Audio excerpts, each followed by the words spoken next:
Hello YouTube, Rocky3 here, back with another kicking action figure review. This review is over a figure I've been looking for a while, and she's at the comic book store for $20, but I was hoping to salvage her from something like Walmart for $15, and a friend of mine found her for $15, along with Orange Lantern Lex Luthor and Indigo Lantern the Atom. All three. Luthor was $16 at Kmart, I believe, and she was $15 along with the Atom, who was also $15 at Target. Yeah, that's what it was. And he picked them up for me, so I didn't have to pay $20 for each of them at the comic book store. He also picked up a Scarecrow for me a few days ago. So he actually found these for me and got them for me. I am paying him back. I already... You see, I only thought he got me two, so I brought him the money for the Scarecrow and the Lex Luthor. And he was like, oh, I got you these two as well. And I was like, oh, I didn't know that. I would have brought you $62. But yeah, he saved me $20. So, yeah. Really, really great friend. But yeah, so I only took Scarecrow home and her home because she has the upper and middle torso of the Anti-Monitor. And the whole reason I wanted these guys was to build the Anti-Monitor. But yeah, I left the other two at his house because it just wasn't fair to take them and not pay for them yet. So yeah, I took Scarecrow because I already paid for him, and her because I can go ahead and start connecting the pieces I already have. So let's look at this box first. Alright, it's DC Universe Classics Star Sapphire Wonder Woman from Blackest Night. Yeah, all the figures in this wave are from Blackest Night. Nice Star Sapphire symbol here. Classics. DC Universe Classics. Yeah, Wave 17, Figure 1. So I have this entire wave now, but I technically don't because I haven't paid for them all. I have Star Sapphire Wonder Woman, who comes with the upper and middle torso. I have Sinestro Corps Scarecrow, who's really awesome, by the way, who comes with the right leg. Blue Lantern the Flash was the one I got first, comes with the left arm. Indigo Lantern the Atom comes with the right arm. Orange Lantern Lex Luthor comes with the left leg. And Black Lantern Hal Jordan comes with the head and lower torso. But I have the actual variant White Lantern Hal Jordan instead of the Black Lantern because the White Lantern one looked cooler, and it's the variant. Variants are awesome. Also, it was the only one I saw at the time, and it was on sale, so I got it for under $15 actually from Toys R Us. And after I got that figure, I already had the Flash, and I was like, let's just build all these. I'm familiar and like all these. I'm familiar with and like all these characters, and I really want to build the Anti-Monitor because he's really cool. And up here you have heroes, villains, and blah blah blah. DC Universe. Star Sapphire Wonder Woman, looking hot. Her biography here. You can pause and read that if you can. Yeah, and then statistics. Pretty cool, pretty cool. But yeah, she looks all snug there with all the heroes around her and stuff. Warning, choking hazard. Adult collector figure, by the way. And there's the part that states her collecting connect. Yeah, adult collector. Booyah. But yeah, she looks nice. She's in a cool pose in the box, and her lantern looks really nice. And the collecting connects are down there. So let's open this. Alright, YouTube, here we are. Star Sapphire Wonder Woman from the DC Universe Classics line out of the box. She's actually a really good looking figure. I'll show you the collecting connect piece, the upper and middle torso of the Anti-Monitor. Oh, isn't it just beautiful? And it comes with this cape. Totally forgot about his cape. But yeah, having trouble getting this joint to move. Oh, well, really, I could not move it when the camera was not rolling. I think it was sitting in a hot vehicle for a while today, so yeah. You know how things stick when they've been in a hot room or something. But yeah, she's really cool. She also comes with this lantern, and she holds it okay. She holds it, it's alright. But yeah, it's really nice, and it looks like a Star Sapphire lantern. They didn't just take the regular generic lantern and paint it over violet. They actually did a Star Sapphire lantern, which is really nice. It looks really great. This is, of course, articulated, but it can't go 360 like the others because of the lantern shape. But yeah, pretty cool. And she holds it all right. Like, it sometimes comes out, but her hands are really tiny, as you can see here.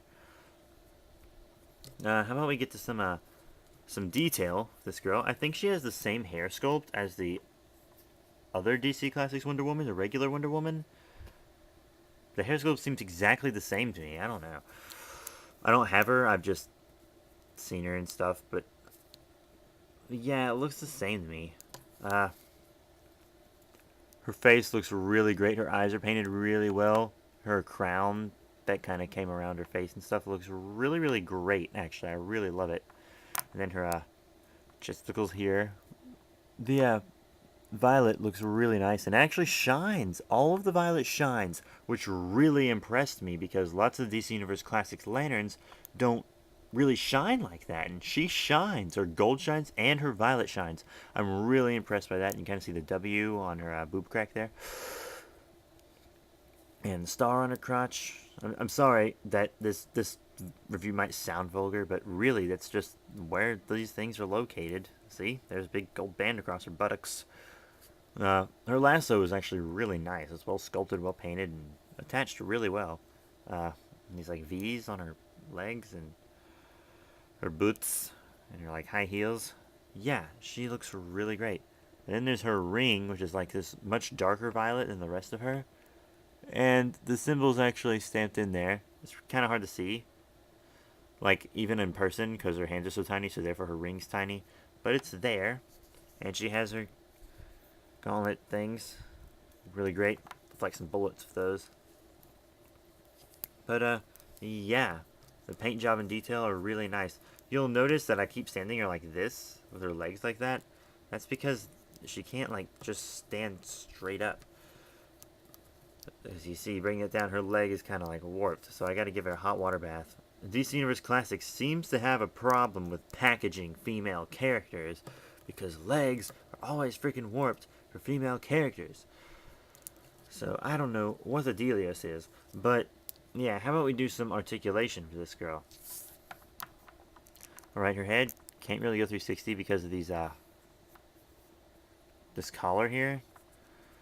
So yeah, you can just kind of do it back and forth and up and down a tiny bit. But you got these good joints on the shoulders still, and this bicep joint, obviously. Just a single bend in the elbow. I guess that's okay since she's a much thinner character, but you could have at least painted this peg joint. Like, really? The peg joint's just her skin color, and it looks bad. And of course, her hands can go 360. Obviously, this hand can as well, even though it's sculpted differently. Now she has this strange like diaphragm joint here. It's not really a diaphragm joint because it doesn't bend up and down like that. It can't do that. But it's just this strange oval that goes 360. Like, what's up with this joint? Why is it even here? This joint's just weird. I don't like this joint at all. It's really awkward. Of course, her legs come out. Now, you don't see like the big articulation thing on the side of her legs, you know. You know what I mean? Like, here, let me show you. Where's Hal Jordan? He's right over there. Let me grab Hal Jordan. Okay. Here's my Toys R Us exclusive Hal Jordan. You see this, like, joint? How you can see the joint on the side of his leg for his leg when it comes out here? Yeah, you can't see hers. That's really cool that you can't see hers, but it still comes out just as far. But you can't see it. That's really great. And, of course, her leg goes forward and back. And actually, go 360. Really cool. She's nice and flexible. Anyways, yeah, rotate right there. Pretty cool. Knee joint, did I say joint? Knee joint here that I need to bend back into place. And some foot articulation right here. No pivot or anything, unfortunately.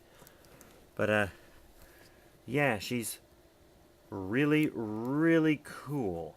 Alright, now here she is compared with some other figures. Here's the Toys R Us Hal Jordan versus Thal Sinestro 2-pack exclusive Hal Jordan. And I think he scales up, well, honestly, not very well. I mean, I know her legs are kind of apart and stuff, but I think she should be a little taller than Hal Jordan because she's an Amazon. Amazon are big. The Amazonian women are big. Scarecrow, she doesn't scale up with Scarecrow because he's way taller than her. Let's just face it. Saint Walker, that's the DC Direct Saint Walker back there. Yeah, I think he's fine because he's like an alien and stuff, you know. Cool. Oh, and yeah, I forgot to mention, this Scarecrow is from the same wave as her, wave 17 of DC Universe Classics. so that's why he's there. And then just for a Marvel figure, the Return of Marvel Legends Stealth Variant Extremist Iron Man back there. She probably scales up better with him than she does these DC figures. So all in all, the Star Sapphire Wonder Woman is a really cool character. I mean, she kind of comes with this bend in the leg, but that can be fixed in a hot water bath. And she, can't really move her head much, and she has this really awkward, like, middle torso joint here, and it's just dumb looking, you know? It's just really, it's dumb. See, she's having trouble standing because of this leg. But, yeah, she comes with this really cool accessory, this really cool lantern. And I think I'm more excited about this anti-monitor piece than I actually am the Wonder Woman. But some things that I really love, her detail is really, really great. I really love how you can't see the joint in the leg right here, and it actually moves more than most of the male characters. Her leg can actually go 360, while Hal Jordan's can only go like back and forth like that. You see? I'm sorry, did I say that really fast? Her leg can go 360, and Hal Jordan's can only go back and forth. I feel like I said that really quickly. Her lasso looks great, and I just love the shine of the character. The shine on her clothing, what little clothing she actually, has. And this is a much darker color than she is, but it matches her ring. Same color as her ring, so it's completely okay. But yeah, all in all, I give the Star Sapphire Wonder Woman from DC Universe Classics a 4 out of 5. Mostly because she shines. Not even joking. The detail's great, and just the paint job. It's mostly the detail and paint job that does it for me on this character, because it's just really, really great. So, yeah, Star Sapphire Wonder Woman, and you gotta get her if you want the upper and middle torso of the anti-monitor, so snag her while you can, because she's rising in price. I was lucky to have a friend who found her for $15. She's going for like 20 now, so yeah, if you want to save $5, run to like a Kmart or something, where people shop less than at Walmart, because you're really not going to find them at Walmart anymore. But yeah, 4 or 5, and I'll see you guys later.